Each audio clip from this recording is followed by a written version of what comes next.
Szanowni Państwo, Unia Europejska, więcej najpierw powiem o Unii Europejskiej niż o Stanach Zjednoczonych, przez długi czas jest i w tożsamościowym, i w ekonomicznym kryzysie.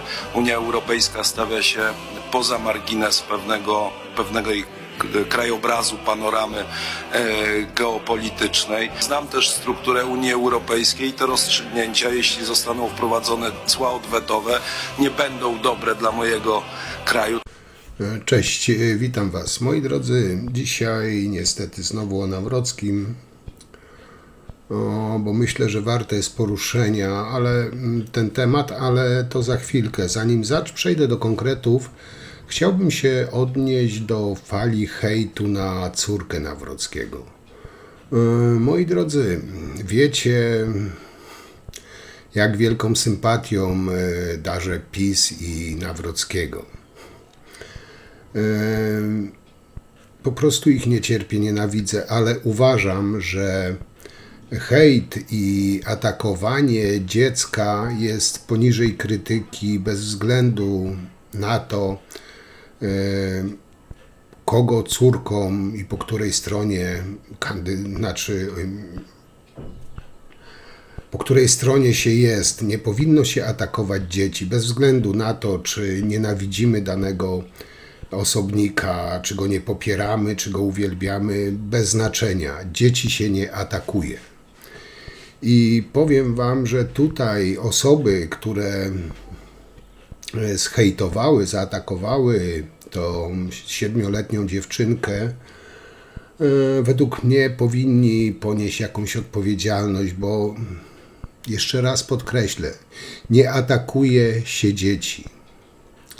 Ta 7-letnia córka tego nowo wybranego prezydenta, ciężko mi to przez usta przechodzi, Nawrockiego, stała się celem fali hejtu po swoim udziale w wieczorze wyborczym.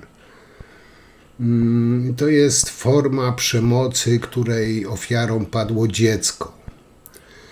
Podczas wyboru wyborczego, wieczoru wyborczego 1 czerwca, Nawrockiemu towarzyszyła rodzina, w tym 7-letnia właśnie córka Kasia. Dziewczynka ubrana była w sukieneczkę, machała flagą, pokazywała serce z rąk. Dziecko jak dziecko. Machało, uśmiechało się, zachowywało się jak dziecko. W sieci szybko pojawiły się jednak krytyczne komentarze. Internauci wyśmiewali jej wygląd, gesty, zarzucając teatralność czy brak wychowania. Pojawiły się nawet spekulacje dotyczące jej zdrowia psychicznego. Powiem Wam, że tak jak Nawrockiego nie cierpię, czy pisowców nie cierpię, wstyd mi za ludzi, którzy wylali ten hejt na to 7-letnie dziecko, na tą 7-letnią dziewczynkę. I tak powiedziałem, możemy po politykach jechać, jesteśmy dorośli, ale nie atakuje się dzieci. I tutaj po prostu powiem Wam, jest mi wstyd za tych, którzy to zrobili. Bo doskonale pamiętamy, jak ta Menda Matecki ujawnił dane syna posłanki Felix, co doprowadziło do jego śmierci samobójczej. To jest to samo. Ten chłopak był starszy, nie miał 7 lat, miał chyba 16 lat czy 17. Ale hejt potrafi zabić.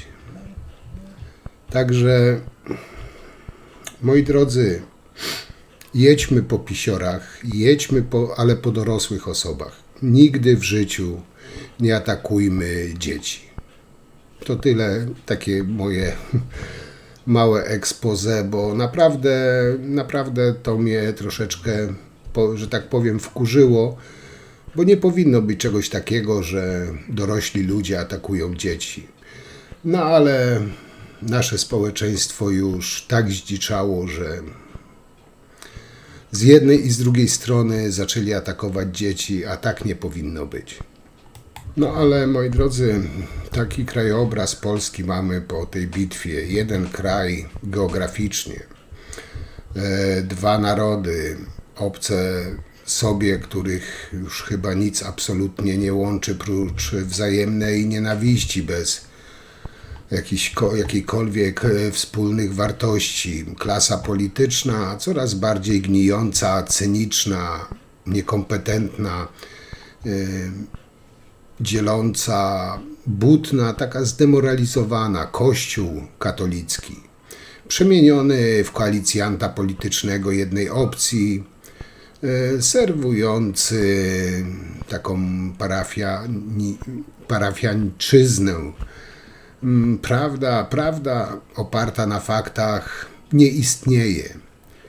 Nie jest przyjmowana, bo trzeba niewiarą w fakty tworzyć kłamstwa, sprzedawane jak racje jakieś, budować na tym jedynie słuszne poglądy ideologiczne. Autorytety zastąpione prowokatorami, krzykaczami i wszelkiej maści manipulantami. A dialog, to już chyba w Polsce to słowo przestaje istnieć. Co za przykry widok. Co za przykry widok. Wszystko znajdzie swój czas właściwy, także nie przejmujcie się, proszę Państwa, zniesiemy jeszcze tę czasową przepustkę tego posła, jakoś przetrwamy tutaj. Chociaż estetycznie nie jest to miły widok, ale dajmy spokój. Moi drodzy, ale do rzeczy.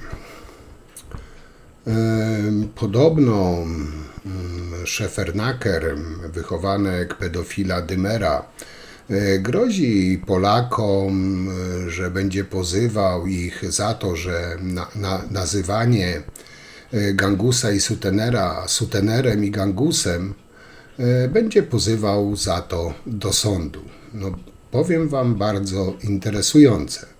No to ja, czy właśnie suterenowi, Alfonsowi, nie wiem, czy Szeferankowi życzę powodzenia. No to jedźmy, niech pozwie ponad 10 milionów Polaków, albo nie wiem, wsadzą 2/3 polskich internautów do więzień.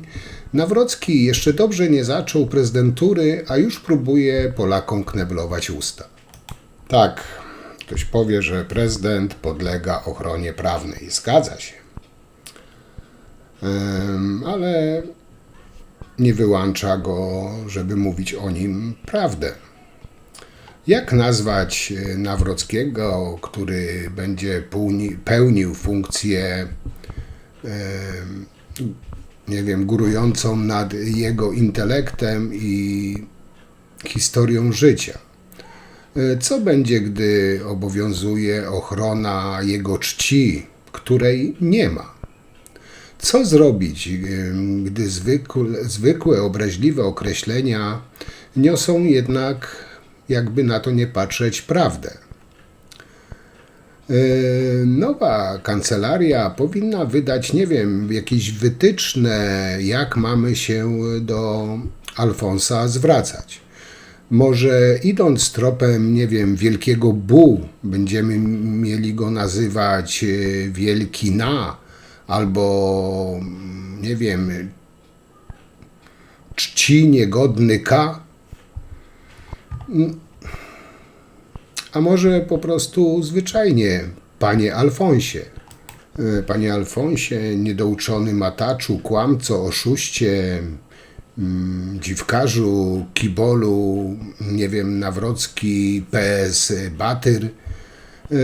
Już sobie wyobrażam, jak on zwraca się do narodu. Pewnie by to mniej więcej będzie brzmiało tak: wybrali mnie Polki i Polacy, a oni wiedzą, co dla Polski pięknego dokonałem i co chcą teraz powiedzieć, aby Polki i Polacy byli dumni ze swojego wyboru. mnie, polskiego patrioty, natchnionego Duchem Świętym, wielkiego Polaka, patriotę. Coś w tym rodzaju podejrzewam, że będzie.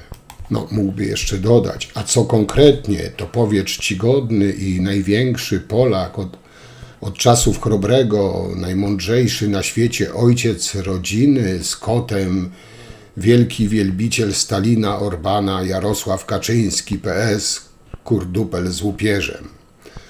Na koniec jego wytycznych znowu wystąpi Alfons i powie: no tak ma być, bo w ryj, bo reprezentuje polskich obywateli, prawdziwych Polaków, katolików.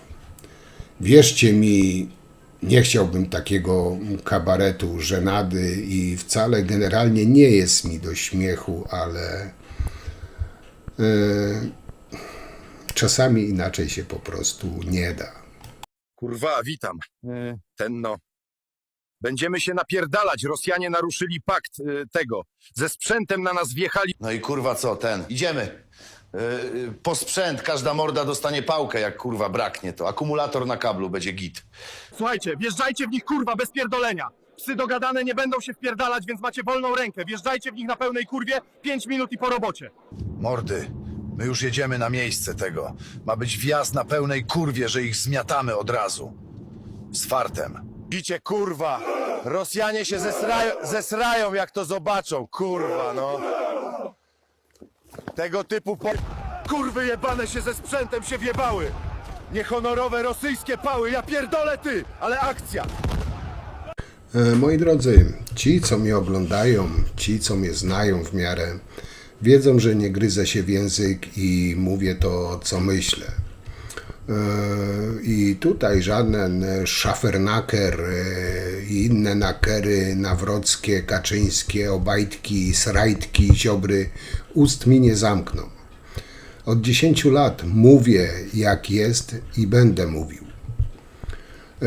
Może i emocje opadają, ten czarny poniedziałek niczego tak w sumie nie zmieni.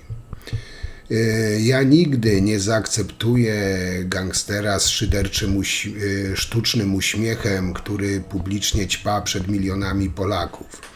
Przez gardło mi nie przejdzie słowo prezydent i nigdy tak nie nazwę tego człowieka.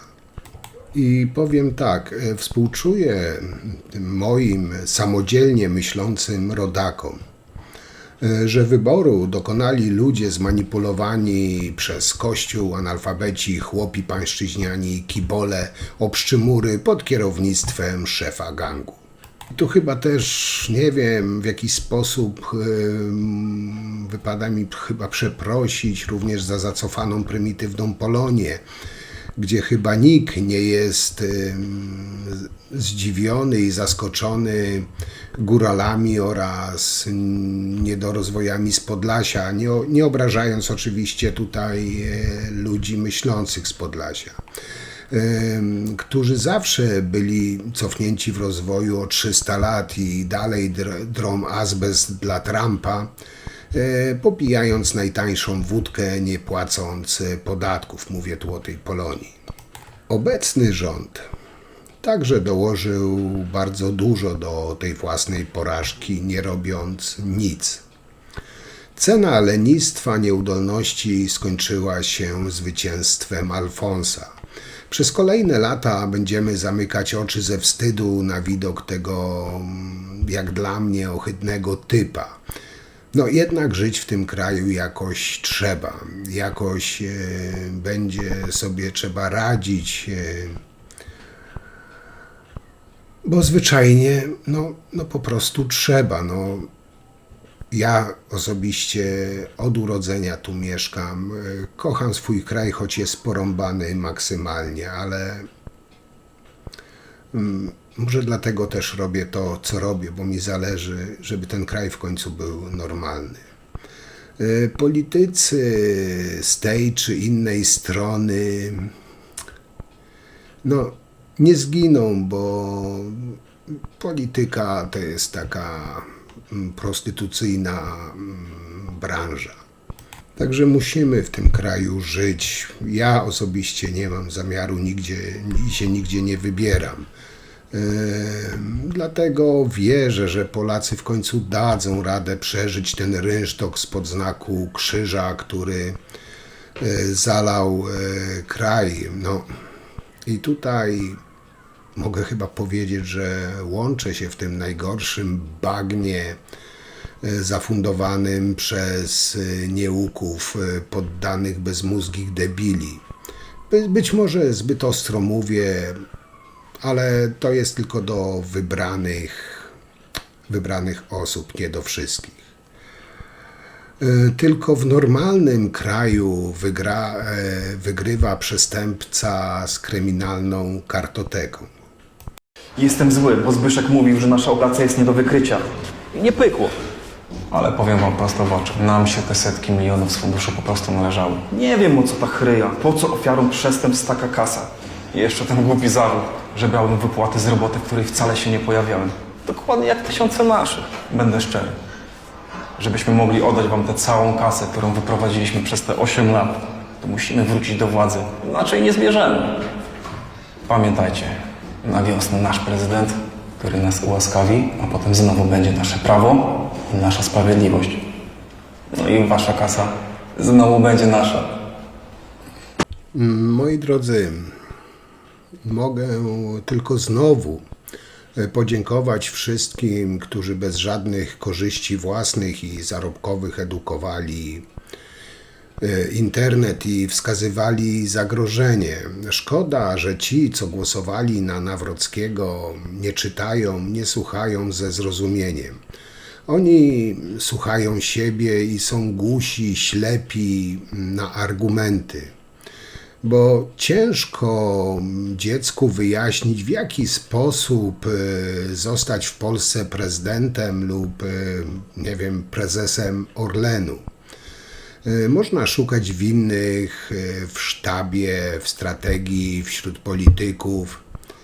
No ale wina tak naprawdę, tak mi się wydaje, leży w mentalności. I tutaj sprawdza się to stare polskie przysłowie: na złość rodzicom odmrożę sobie uszy. Pamiętajmy jednak o tym, co wiedzą wszyscy, którzy uprawiają sport. O czym mówię? Nie zawsze zwycięstwo oznacza, nie wiem, świetność zwycięzcy, ale niestety słabość pokonanego. KO, Koalicja Obywatelska, od lat przegrywa naszą wolność i marzenia o normalnej Polsce, bo nie wie, co oznacza KO na przykład chyba w boksie czy MMA. Proszą o wsparcie.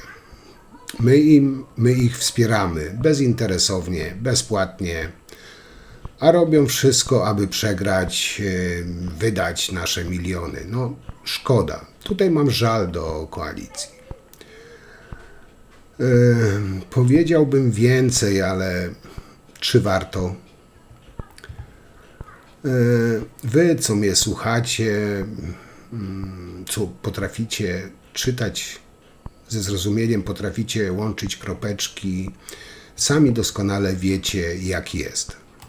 No a ci, co nie czytają, nie słuchają, i tak się nie dowiedzą. A nawet gdy przeczytają, usłyszą, to i tak nie zrozumieją. Się też zastanawiam, czy Putin Nawrockiemu pogratulował już wygranej w wyborach, bo jest to osoba, gratulacje płyną, oczywiście Nawrockiemu płyną i to od dość ciekawych ludzi. Ale to po króciutkim materiale filmowym coś wam, parę ciekawostek wrzucę. Telewizja Ruspublika przedstawia Tadeusz Batyr. Historia prawdziwa. Gdzie się podziały te PGR-y? To nieznany policji film, na którym po raz pierwszy pojawia się Tadeusz Batyr. Naszym gościem jest Tadeusz Batyr. Niestety nie możemy ujawnić twarzy naszego rozmówcy. Batyr to mroczna postać podejrzewana przez policję o liczne kradzieże tożsamości. przeszłości był blisko związany z kandydatem na prezydenta RP popieranym przez PiS. W swojej książce powołuje się pan na prace badawcze historyka doktora Karola Nawrockiego. Tak, to właściwie historyk, który zainspirował mnie do mojej pracy. Gdzie się podziały te PGR-y, tłuszczutkie świnie, jedne ogiery. Także jak wspomniałem, no gratulacje spływają, jakżeby inaczej. Elektowi Alfonsowi Nawrockiemu pogratulował m.in. Andrew Tate, chyba tak to się czyta. To jest kickbokser i gangus, no kolega po fachu. Spoczywa na nim ponad 10 zarzutów oskarżających go o gwałty, spowodowanie poważnego obrażeń ciała, handel ludźmi oraz czerpanie korzyści z prostytucji pod przymusem. No nic, tylko pogratulować, ale jaki prezydent elekt, tacy gratulujący, takie gratulacje. A świat patrzy. Jak wiecie, prezydent kraju ma dostęp do wszystkich tajemnic. No i tutaj, moi drodzy, wróbelki ćwierkają,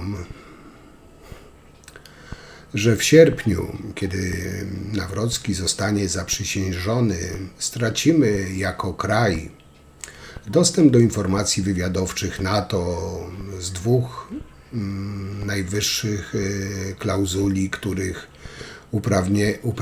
uprawnione ujawnienie spowodowałoby wyjątkowo poważne szkody dla NATO.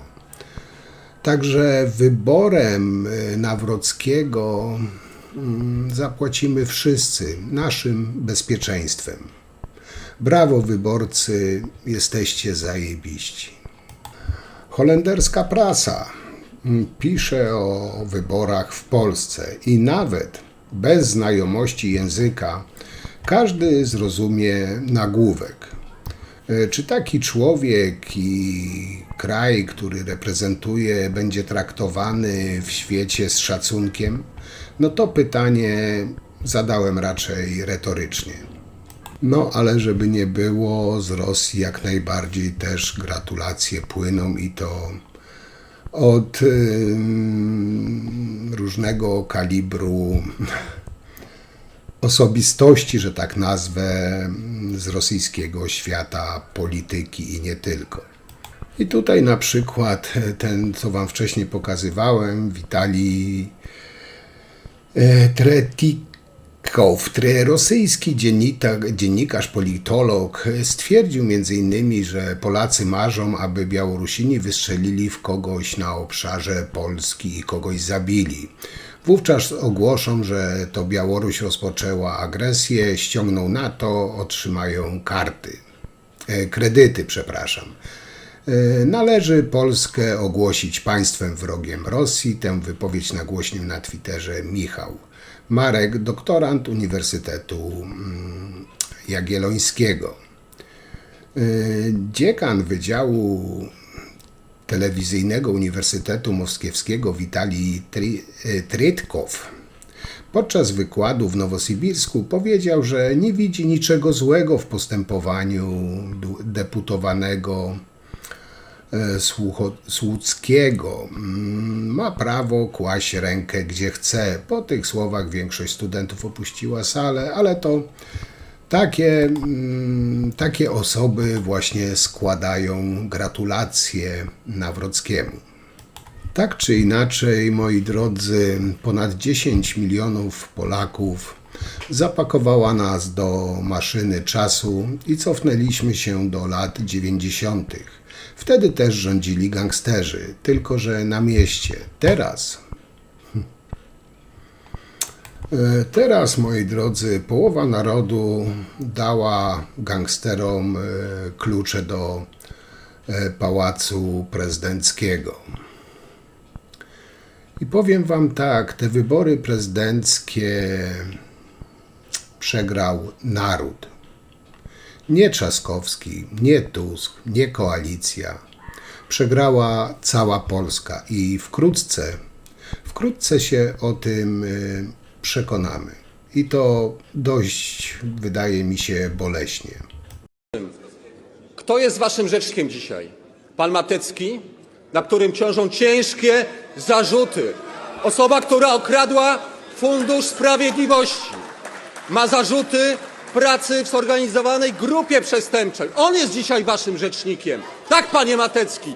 Nie ma pan moralnego prawa występowania, bo pana miejsce jest dzisiaj w więzieniu. I tam pan na pewno trafi.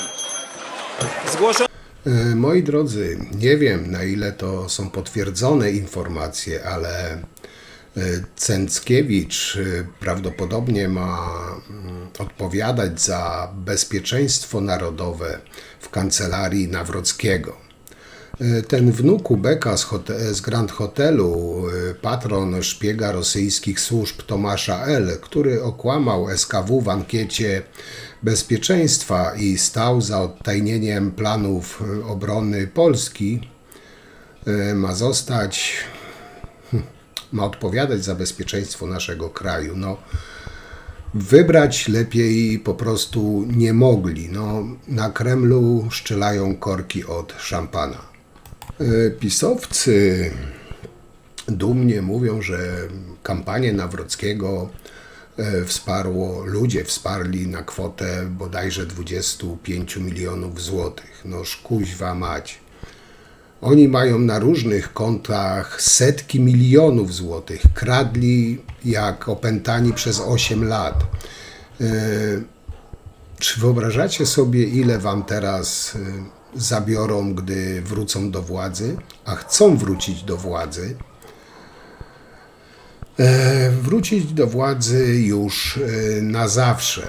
Następnych wyborów może już nie być, moi drodzy. Ale jak to się mówi, jak ruchać to księżniczki, jak kraść to miliony, a właściwie setki milionów.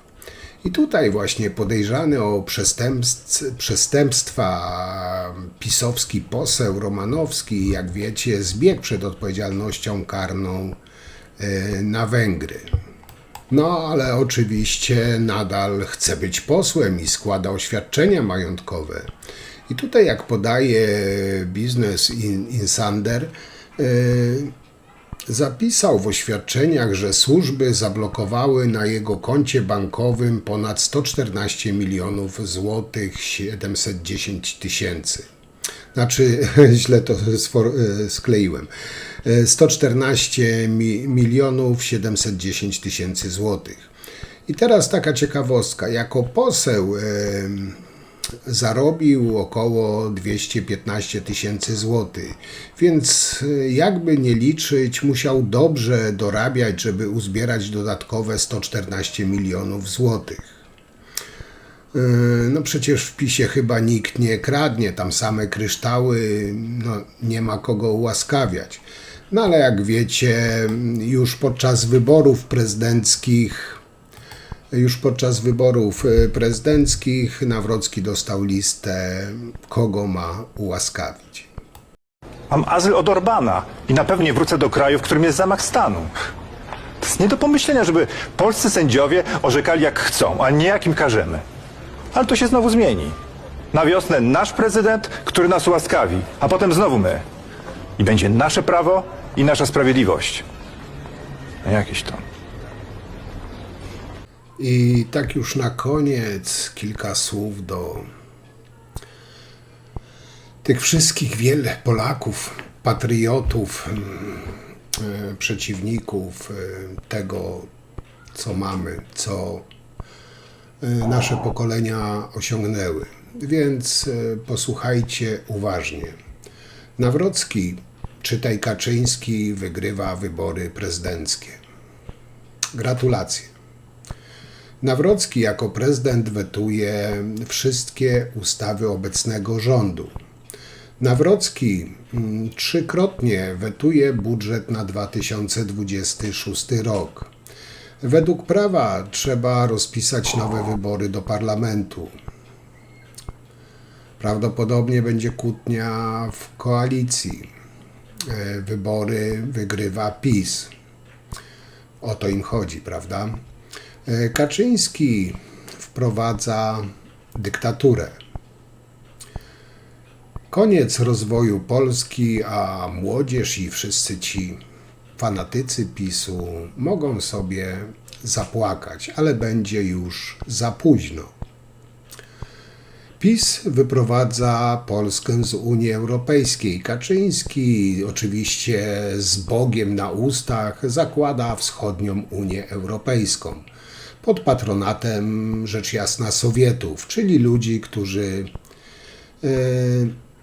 zabrali komuś dom z Żoliborza, na Żoliborzu dla Kaczyńskiego. Tacy ludzie będą.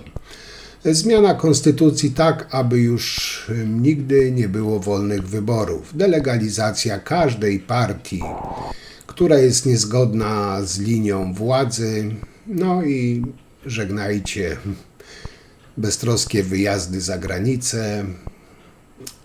Wracamy do lat 80.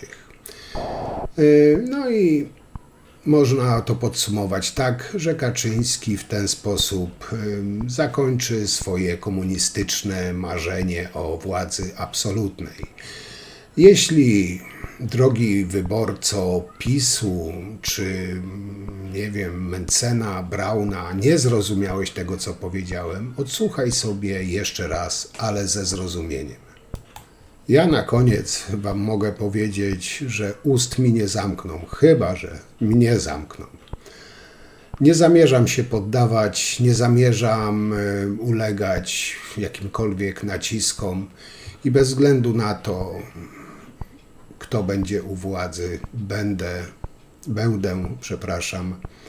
o tym mówił głośno i żaden Szefernaker, żaden Alfons Kaczyński, Ziobro i cała szajka tych pisowskich Hunów ust mi nie zamknie. A Alfons Gangus nie jest moim prezydentem i nigdy nim nie będzie. To jest osoba, która po Dudzie zajmuje ten zaszczytny urząd. Po prostu kolejna osoba, która będzie kalać ten urząd. On nigdy nie jest, nie był i nie będzie moim prezydentem. To jest prezydent pisowców, a nie Polski i Polaków. I myślę, że na tym zakończę. Jak zawsze piszcie, komentujcie. Wam bardzo oczywiście dziękuję za wszystkie komentarze, udostępnianie, wyświetlanie. Bardzo wam za to dziękuję. Także co, na dzisiaj tyle. Postaram się jutro coś jeszcze zrobić, jak nie, no to pamiętacie, widzimy się w niedzielę o 18. Także trzymajcie się, do zobaczenia, cześć.